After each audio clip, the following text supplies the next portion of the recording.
Hey guys, welcome to part 3 of our series with Bourgeois Guitars and James Cook. James was the master luthier at Bourgeois Guitars and now works in the sales development department, and he knows everything there is to know about Dana Bourgeois Guitars. So I hope you enjoy the series.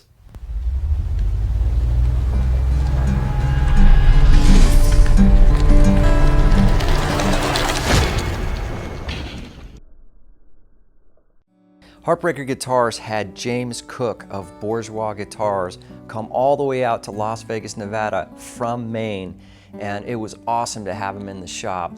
James showed us all the different body styles and explained all the different guitars, the components, the tone woods, the design, and how the geometry and design of the different instruments affect tone and playability.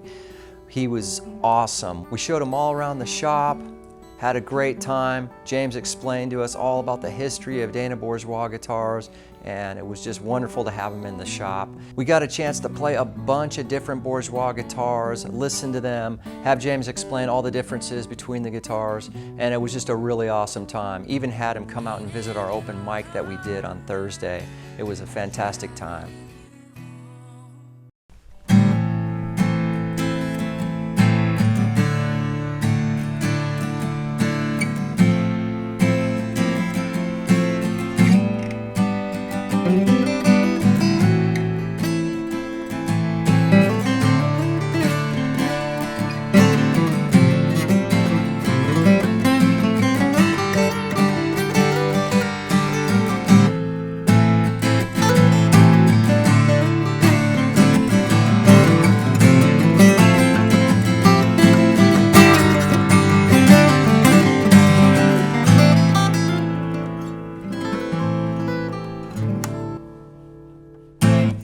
Man, this OMSC sounds incredible. James, dude, tell us about this thing. This is crazy. That's a pretty exciting one. I'll be honest with you. I can't wait. I gotta show them the back. You can see this. So yeah, it started with this 12 fret cutaway design, which is the 12 frets are wonderful because they bring the bridge into kind of the center of the lower bout here. You can see by moving the bridge back a little bit, you activate a different portion of the soundboard and different part of the braces. This one has a cutaway, so you're not losing any fret access when you go to the 12 fret version, which has been very popular.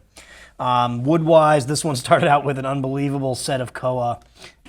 We don't get sets like this all the time, but that's a really nice one. And then the soundboard is, I believe this one is Italian. So Italian spruce? Yeah, that's from the Italian Alps.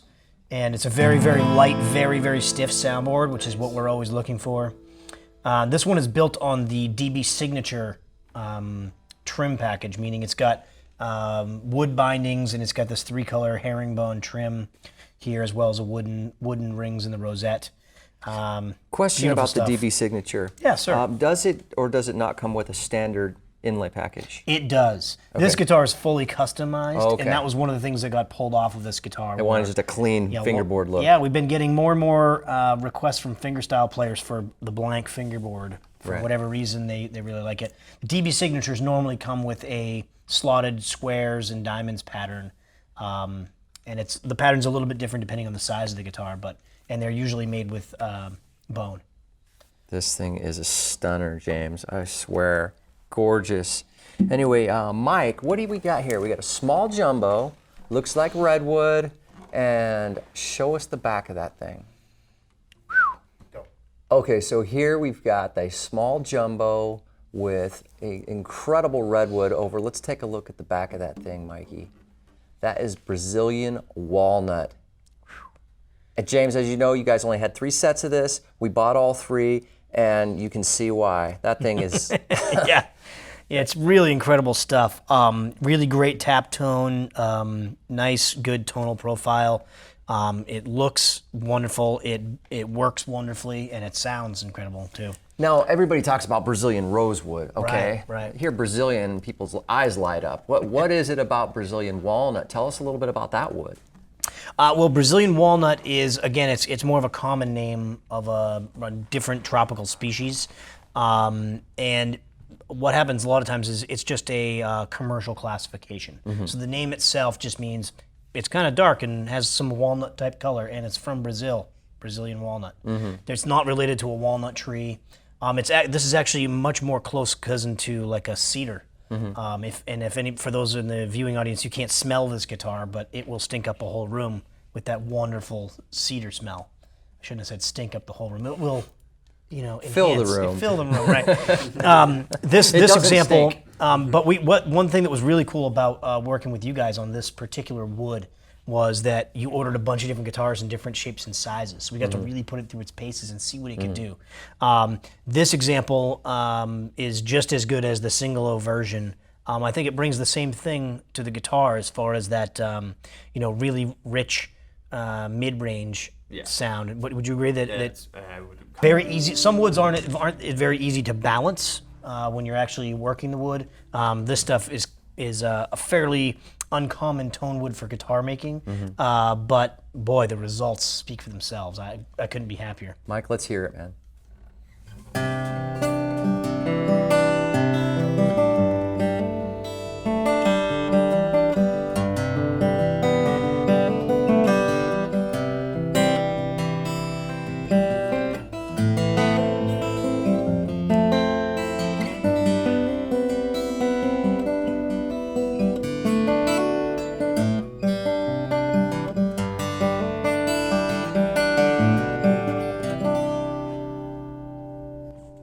Beautiful. How about with the pick?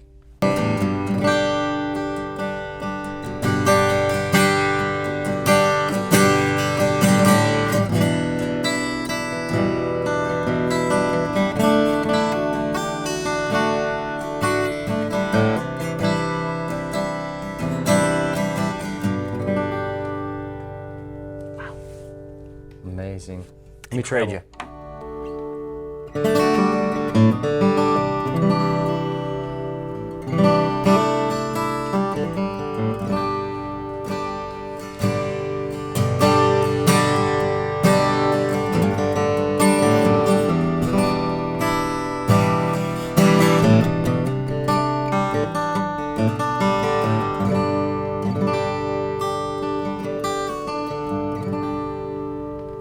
Vic, can we get a close-up of that headstock? I notice it's a satin finish, and it's just particularly cool looking. What is that? Is that a mahogany head facing? It's koa. Oh, is it koa? Wow. Yeah, it's just a little bit lighter than what's on the body. Okay. But yeah, koa. Well, James, I love these two, but let's jump into two new ones and give them a test drive. What do you say? I love it. All right. Let's do it. Dude, did you guys raid the Elvis Museum or something? Look at this thing. Oh my gosh. James, tell us about this freaking guitar. What do we got? Well, this was kind of a fun one. As you know, because you've participated in a bunch of our NAMM collections over the years, you know that we usually pull out some things we've never done before, and that's really where this guitar started. One of the reasons this guitar is truly special is because it's got this sparkle purfling that goes around the body and also around the rosette. But also you can notice immediately that the bridge is a kind of an interesting color. And that is actually a piece of wood. Back many decades ago, Martin guitars used to use ivory for bridges.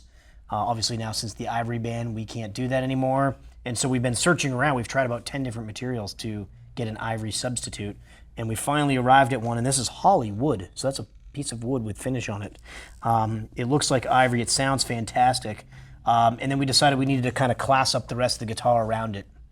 We've been having a lot of fun with these black guitars as far as using woods that otherwise you'd be able to see it. But we put in the same great materials into one of these as we do anything else. We just like black guitars. Top and back and side woods? This one's Adirondack spruce top with mahogany back and sides. So it's a very classic, here, lean forward a little bit. It's a very classic wood combination. So it sounds like, normal Adirondack and mahogany guitar, but it doesn't necessarily look like it. And something special here with the inlay? Yeah, that's the Bourgeois floral pattern inlay. And then Dana decided to extend that down onto the headstock and tie in the tuner buttons with this bridge thing. So it's a very striking in appearance guitar, kind of a flashy, maybe a stage model. But this style has appealed to quite a few people. We've done other styles of other shapes of guitars in this style, and they've been very popular. So now with the NAMM guitars, I mean, obviously you guys, everybody brings their most beautiful stuff to NAMM, but it goes a step beyond that with Dana, doesn't it? I mean, he gets very involved in NAMM guitars, am I wrong? Extremely involved, yeah.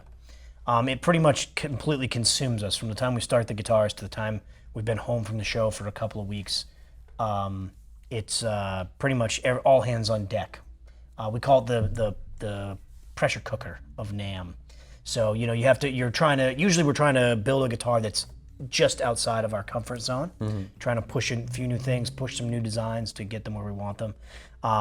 Which, you know, it's a lot of work, but it's really rewarding, really fun work. So, yeah. And this is, as you can see, was the NAMM show guitar, and this was one of those ones that really kind of pushed us into a better version of ourselves, really. Yeah, it's killer, man. Anyway, Mikey, what do we got over there? It looks like a OMC. What is that, James? That is the Soloist model. Okay. This is basically the modern take on the guitar that put Dana on the map. It's got Brazilian rosewood back and sides, which is a very beautiful set with a nice piece of sapwood there. Obviously, it's got the Soloist inlay here, which is really the marker that tells you this is a authentic Soloist model. Okay. On the front of the guitar, we have beautiful Adirondack spruce age tone top, and we have some fossilized walrus tusk pins.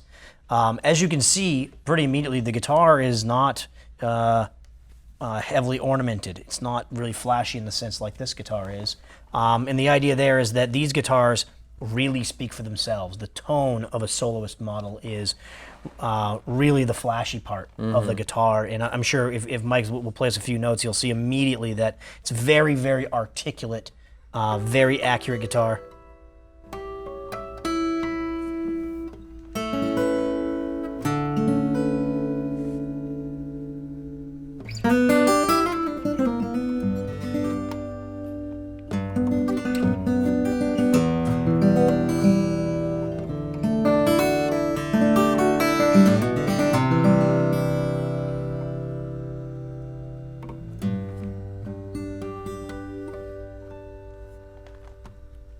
Beautiful. How about a little flat picking on that one?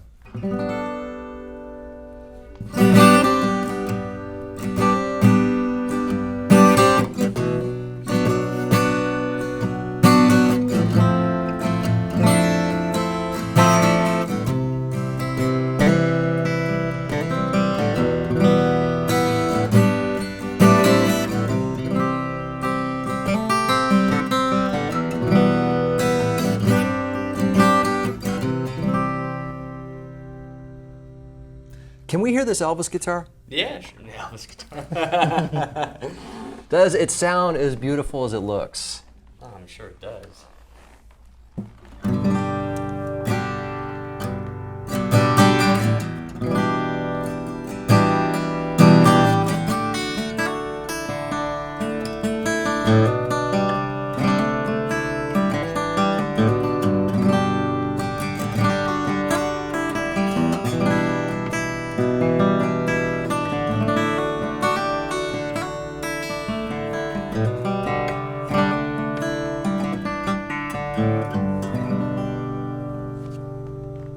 Style.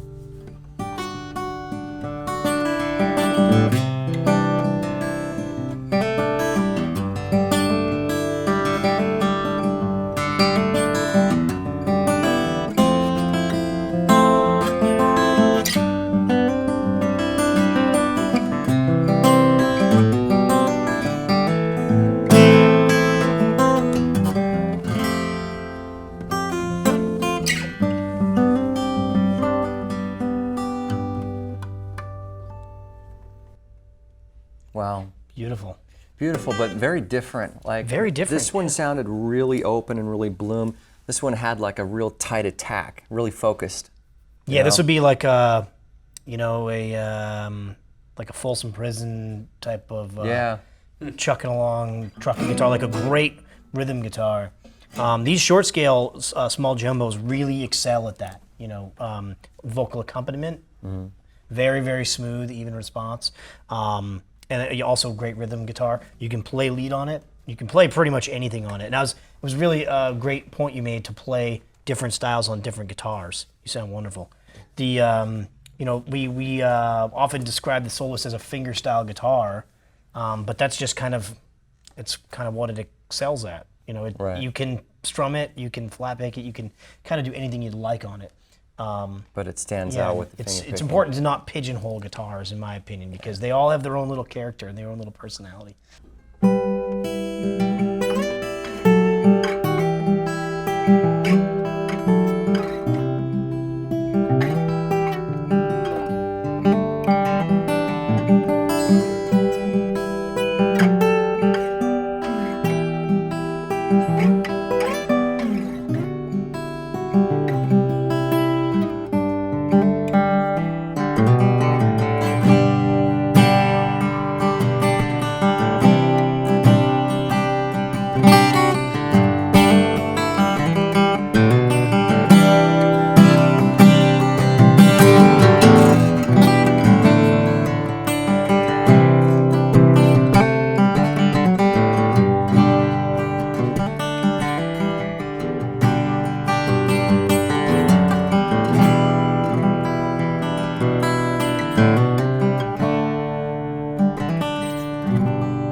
Okay, so James, we do a lot of customs with you guys, and it's awesome. One of the things I love about you guys is you're so easy to work with customs, and almost every guitar that comes out of Bourgeois has some sort of custom feature. So explain to our viewers how easy the process is, and if you want that exact Bourgeois guitar the way you want it, it's quite easy, isn't it? It's very easy. It's a lot easier than a lot of people think. It really comes down to a few simple steps of they work with you to basically, you can field their questions about all the very specific little custom options that they want, and then that gets submitted to me at the shop, and we type up a quote and send it to the customer for them to review, and they can see what the cost of each individual line item is on the guitar, so that if they want to change up their custom and maybe they want to get a different option, or they want to get an option in a different price range, they can see how all of that stuff breaks down. And then once the order is placed and they've made a deposit, then it's not nearly as long as you would think. Usually most customs about from 90 Bourgeois, days, about right? 90 days, which is quite a bit shorter than the industry standard. We pride ourselves on not having a lot of lag time or sitting around time, especially for custom orders. If you're a guitar player and you're buying your dream guitar and you're having something custom ordered, you don't want to wait around for that thing. You want it as soon as possible. And we want people to, enjoy that experience. So, it's really just a matter of nailing down the specs, and they're welcome to do that with you. Or if they want like really deep, technical, extremely long-winded explanations of everything to do with the Bourgeois guitar, they can call me and just have an hour vacuumed out of their day. But and usually we turn quotes around, thanks to you, we turn quotes around in a few hours or less. Usually it's same day, but sometimes it's a day or two, but it's very fast. Another thing people will do is they'll say, you know what, I love this Soloist,